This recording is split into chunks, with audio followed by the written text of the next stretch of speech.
Good morning प्यारे बच्चों, I hope कि आप सब फिट हो गए। तो चलिए अब आगे बात करते हैं एक्सरसाइज 5.2 क्वेश्चन नंबर 16 टू 20। अगर आपने इससे पहले के नहीं देखे हैं तो मैं आपको रिक्वेस्ट करूंगा, या फिर आपको जाना चाहिए एक तरीके से कि पहले के क्वेश्चन सभी देखने चाहिए। अगर आपने वो कर रखे हैं तो वेल एंड गुड, अगर नहीं देखे हैं तो इस वीडियो के डिस्क्रिप्शन में उनका लिंक आपको गिवन मिलेगा, ठीक है। तो चलिए अब आगे बात करते हैं क्वेश्चन नंबर 16 टू आगे बात करते हैं 16 टू 20। तो देखो क्वेश्चन नंबर सबसे पहले 16 के ऊपर बात करते हैं। बहुत ही आसान है, सिंपल है, इजी है और पेपर में आता भी है। ओके, देखो क्या कहता है।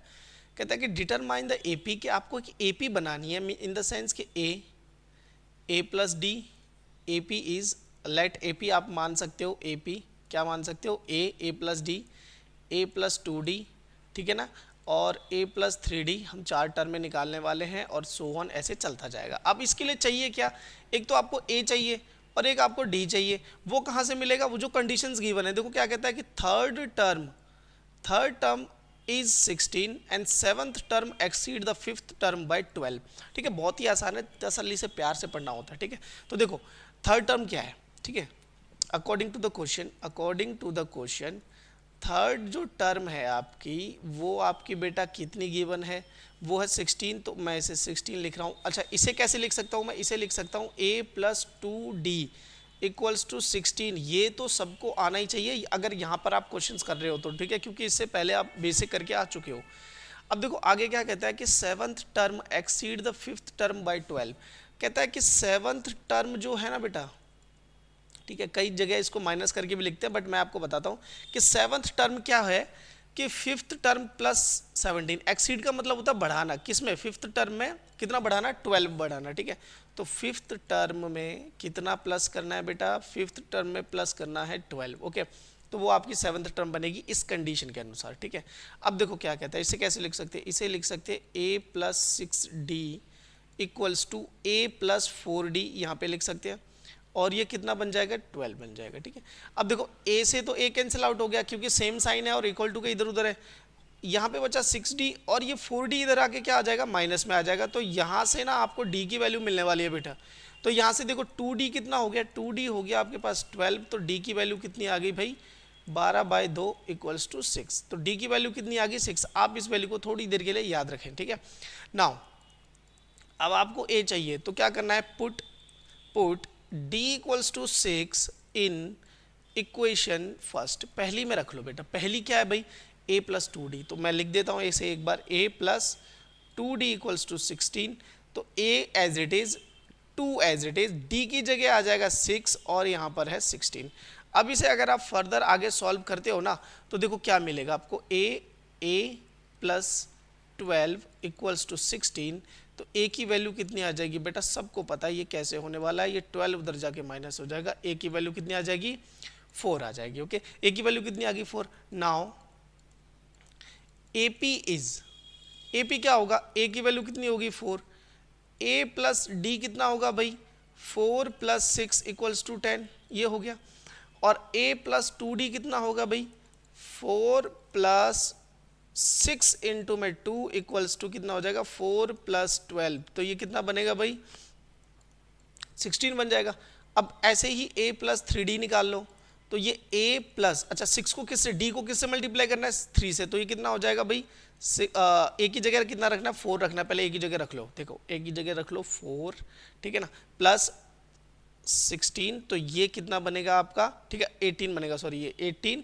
तो ये बन जाएगा 22। ओके, तो देखो इस तरीके से आपको AP मिल गया। AP क्या मिला आपको, AP जो आपको मिला, AP जो मिला आपको वो मिला, सबसे पहले मिला 4, फिर मिला आपको 10, फिर मिला आपको 16, ठीक है, फिर मिला आपको 22। इस तरीके से सो ऑन AP जो है आपकी चलती जाएगी। आई होप ये चीज़ें आपको समझ में आई होंगी। चलिए आगे बात करते हैं अब, ठीक है।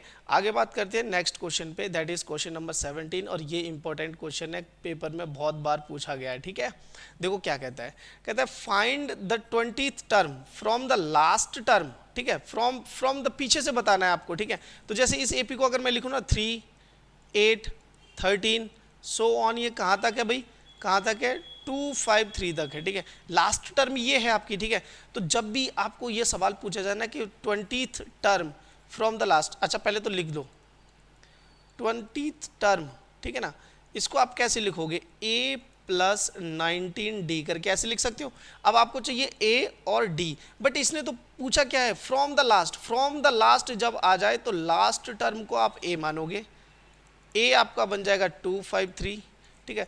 अच्छा d क्या बनेगा, देखो d क्या बनेगा, पहले तो इसमें से इसको माइनस करो, आगे वाले में से जो नॉर्मल जिस तरीके से d निकलता है वैसे ही करो, लेकिन आपको माइनस साइन उसके आगे लगा देना है, तो ये हो जाएगा 8 माइनस 3, तो ये बन जाएगा -5, ठीक है। देखो पीछे से कर रहे हैं ना, पीछे से कर रहे हैं तो चीज़ें आपको जो है d नेगेटिव ही आएगा, आगे से देखो, आगे से ये AP प्लस होते हुए बढ़ती जाएगी, अगर आप पीछे से देखोगे तो ये भी AP घटती जाएगी, ठीक है। तो 5 माइनस होता जाएगा, तो लास्ट में आपको 3 मिलेगा।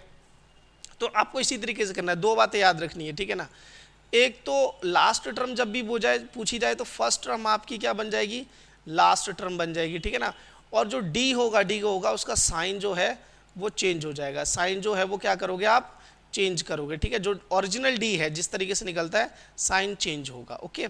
तो इस तरीके से आप चीज़ें कर सकते हो। अब देखो 20th टर्म देखो क्या है, ठीक है। 20th टर्म देखो, a की जगह क्या रखूंगा मैं, 253, okay, plus 19 as it is, d की जगह क्या रखूंगा, -5, ओके। तो ये कितना बनेगा मेरे पास 253, MCQ में आने लग, बेहद इंपॉर्टेंट क्वेश्चन है, ठीक है। इसको करेंगे तो ये दोनों को मल्टीप्लाई करेंगे तो बनेगा 95, ओके। अब देखो माइनस कर लो आप, 253 और 95 को यहाँ रखोगे, कैरी माइनस कर रहे तो 13 में से 5 गया भाई, 8 बचेगा, और यहाँ पे बचेगा 14, ठीक है, मतलब 4 बचेगा तो कैरी देंगे तो 14 माइनस 9 5, और यहाँ पर 1, तो आपके पास आंसर आ गया 158। कि पीछे से अगर आप गिनोगे ना, पीछे से अगर आप गिनोगे तो 20th प्लेस पे 158 आएगा, अगर पीछे से गिनने पे। फ्रॉम द लास्ट कह रहा है, from the last. I hope ये चीज़ें समझ में आई होंगी। आपको दो ही काम करना है, जो लास्ट टर्म, फर्स्ट टर्म को क्या मानना है, लास्ट टर्म को फर्स्ट मान लेना है, और डी का साइन चेंज करना है एज जो यहाँ पे आएगा उसको, ठीक है। चलिए आई होप आपको चीज़ें समझ में आई होंगी। चलिए 18th क्वेश्चन पे बात करते हैं, ठीक है। देखो सम ऑफ फोर्थ टर्म, देखो क्या कह रहा है, एक मिनट बेटा, पेन थोड़ा सा इशू कर रहा है,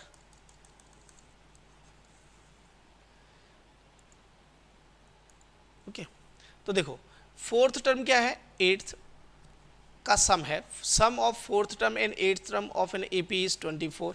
तो देखो सम किसका कह रहा है, fourth term plus 8th term, ठीक है ना। कितना बोल रहा है, 24 बोल रहा है, ओके। तो आप इसे सॉल्व करो। देखो फोर्थ टर्म को क्या लिख सकते हैं हम, a प्लस 3d लिख सकते हैं, ठीक है।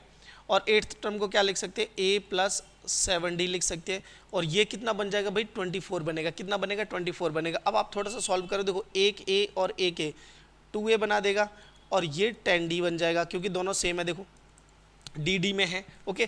तो 10d हो जाएगा, ये हो जाएगा 24। अगर आप 2 कॉमन ले लेते हो, ठीक है, दोनों में से 2 कॉमन लो, तो आपको पास 2 यहाँ से a प्लस 5d बचेगा, और यहाँ पर बचेगा 24। तो अगर आप इसको फर्दर थोड़ा सा भी आपको अगर ऑपरेशंस लगाने आते हैं तो ये 12 बनेगा। This is equation first. ये जो 2 है वो 24 को डिवाइड करेगा तो 12 बना देगा, ठीक है। चलिए एक कंडीशन ये हो गई। नाउ आगे क्या कहता है, सेकंड कंडीशन देखो, sum of 6th and 10th term is 44। तो कहता है 6th term plus 10th term, okay. 6th term plus 10th term कितना बना रहा है, 44 बना रहा है, ओके।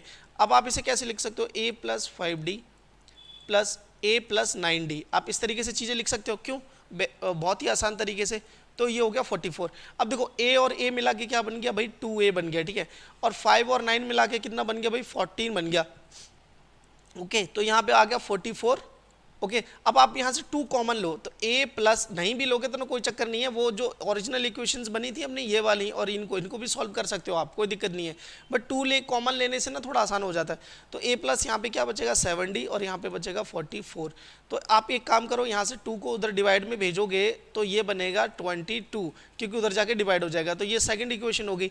बस क्वेश्चन आपका आधे से ज़्यादा हो चुका है। तो अब क्या करना है कि फ्रॉम इक्वेशन, ठीक है ना, first and second elimination method लगा रहा हूँ। एलिमिनेशन, पहले सेकंड को लिखता हूँ मैं, a plus 7d comes out to be 22, ठीक है। और फिर दूसरी चीज़ लिखता हूँ मैं, a प्लस कितना था, 5d था हमारे पास, फर्स्ट टर्म 5d थी, तो ये कितना था भाई, 12 था, ठीक है। तो अब देखो साइन चेंज करो, प्लस की जगह माइनस, प्लस की जगह माइनस, और प्लस की जगह माइनस, ठीक है। तो ये कट गया। अब 7 में से 5 गया, अब ये वाला साइन नहीं देखना कभी, आप प्लस वाला देखो, अब ये माइनस वाला और ये प्लस वाला देखा जाएगा, तो 7d माइनस 5d 2d, ठीक है, और यहाँ पे 22 माइनस 12 करेंगे तो 10 मिलेगा, ठीक है, तो d की वैल्यू कितनी आ गई भाई, d की वैल्यू आ गई 5, d की वैल्यू कितनी आ गई 5, ठीक है। Now put d equals to 5 in, ठीक है ना, इक्वेशन फर्स्ट, पहली में रख दो भाई, पहली कहाँ है, यहाँ है, तो a प्लस कितना है 5d है इक्वल्स टू 12 है, तो a plus 5 as it is, d की जगह रखूंगा मैं 5 इक्वल्स टू 12, तो ये a की वैल्यू आ जाएगी मेरी 12 माइनस 25, क्योंकि ये यहाँ पे 25 बनेगा, उधर जाके क्या हो जाएगा, सब्ट्रैक्ट हो जाएगा, माइनस हो जाएगा, ठीक है, तो a की वैल्यू कितनी बन गई -13 आ गई, ठीक है। आई होप ये चीज़ें आपको समझ में आई होंगी। अब कहता है कि फर्स्ट 3 टर्म्स बताओ, तो ठीक है, तो आप लिख सकते हो यहाँ पे फर्स्ट 3 टर्म्स, ठीक है ना, ये मैं आपके लिए छोड़ दूँ, ठीक है, पहली मैं लिख देता हूँ, पहली टर्म है -13, ठीक है, फिर अगर इसमें आप दूसरी टर्म निकालोगे तो a प्लस डी करके निकालोगे, a प्लस डी जो सेकंड टर्म होगी वो क्या होगी, सेकंड टर्म कैसे निकालते, a प्लस डी, ओके, तो a की जगह क्या रखोगे -13 और d की जगह +5, तो ये आ जाएगी -8, क्लियर। आई होप ये चीज़ें आपको समझ में आ रही होंगी। थर्ड टर्म मैं आपके लिए छोड़ देता हूँ, लिख के कमेंट करके बताना फटाफट, ठीक है। चलिए अब आगे बात कर लेते हैं। देखो राव शोभा राव के ऊपर क्वेश्चन है, ठीक है, 19th क्वेश्चन है, कहता है कि राव जो है वो स्टार्टेड वर्क इन 1995, उन्होंने 1995 में काम करना शुरू किया। एनुअल सैलरी जो उन्हें ऑफर की गई वो की गई 5000, उस समय बहुत होती थी इतनी, ठीक है, 1995 में 5000 बहुत होती थी, ठीक है। तो कहता है कि and received an increment of 200 rupees every year, कि उसको ये बोला गया कि आप स्टार्टिंग सैलरी जो आपको मिलेगी वो 5000 मिलेगी, और आपको हर साल हम जो है ना वो 2000 रुपये आपकी सैलरी में बढ़ाते जाएंगे, ठीक है, 200 रुपये सॉरी, ठीक है, एवरी ईयर हम आपकी सैलरी में इंक्रीमेंट कर देंगे। तो जैसे मान के चलो जो उन्होंने स्टार्ट किया होगा, तो जनवरी में उनको कितनी मिली होगी, जनवरी 1995 में कितनी मिली होगी 5000, और जनवरी 1996 में कितनी मिली होगी 5200 रुपये, क्योंकि 200 रुपये एक साल में बढ़ चुके हैं वो, ठीक है। तो अकॉर्डिंग टू द क्वेश्चन, ठीक है ना, जो एपी बनेगी according to the question, AP formation जो होगा वो किस तरीके से होगा, वो ध्यान से समझो आप।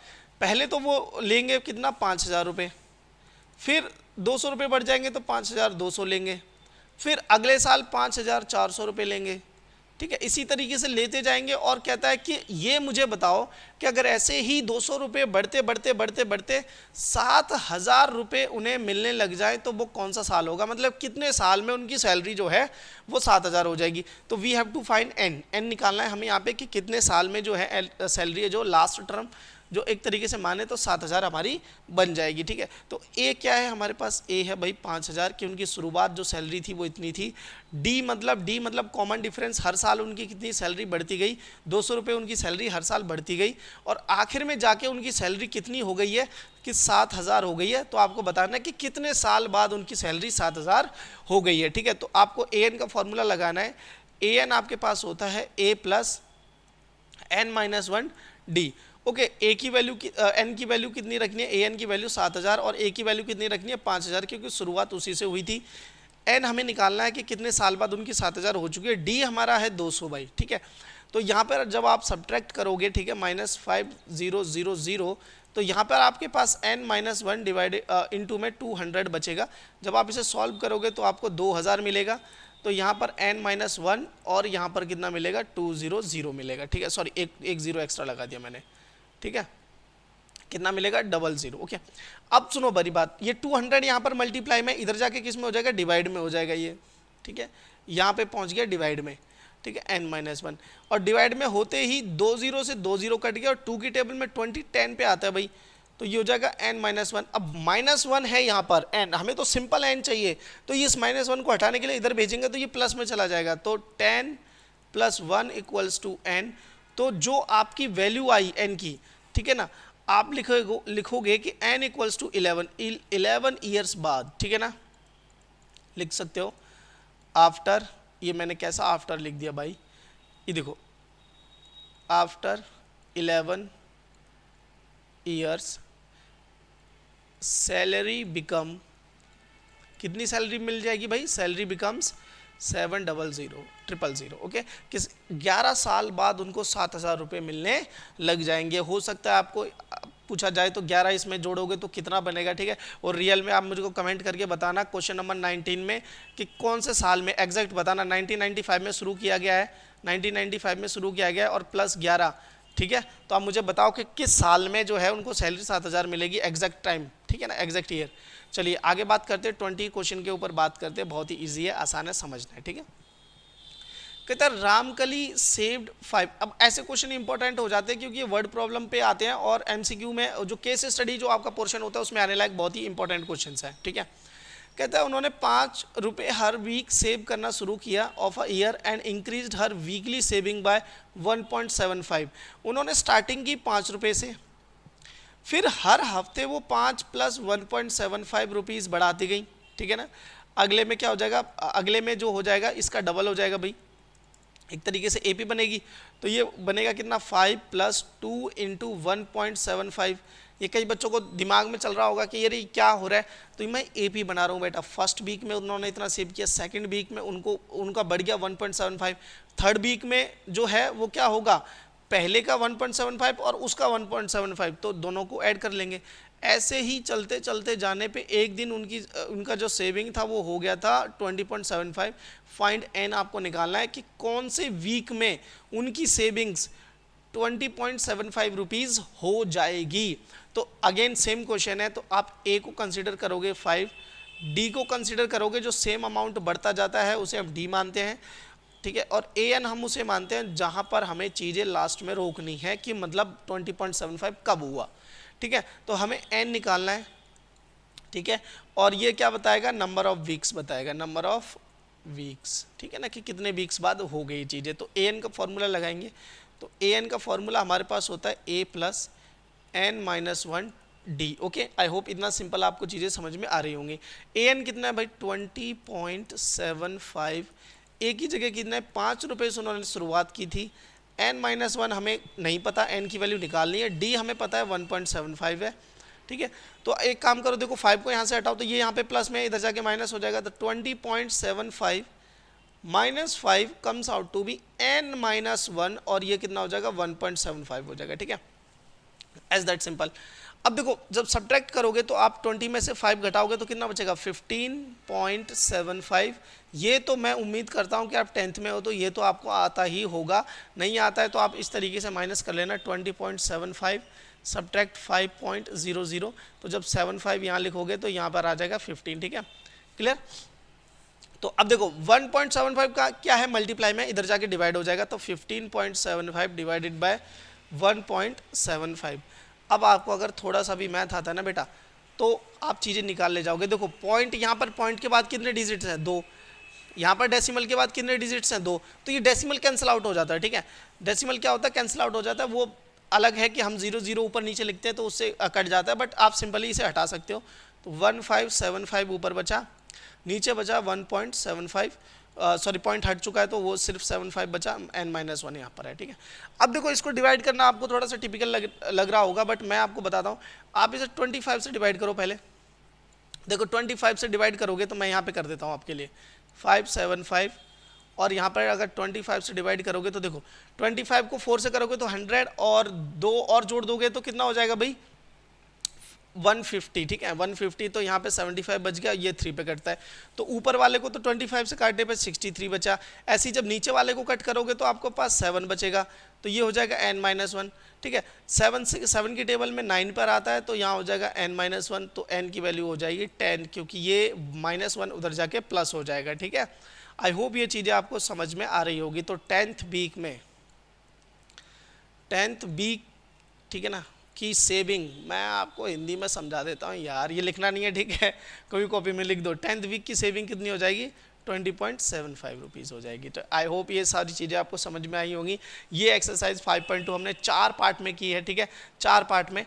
तो और 5 क्वेश्चंस के किए हैं, आप सारे पार्ट्स देख सकते हो, फॉलो कर सकते हो। ऐसे ही चैप्टर्स को हम सॉल्व कर रहे हैं। इंपॉर्टेंट क्वेश्चन की सीरीज़ पे काम चल रहा है। चैप्टर 1 की इंपॉर्टेंट क्वेश्चन की सीरीज़ डल चुकी है चैनल पर, अगर आपने नहीं देखी है तो जाके देखिए, आपको वीडियोज़ में मिल जाएगा, ओके।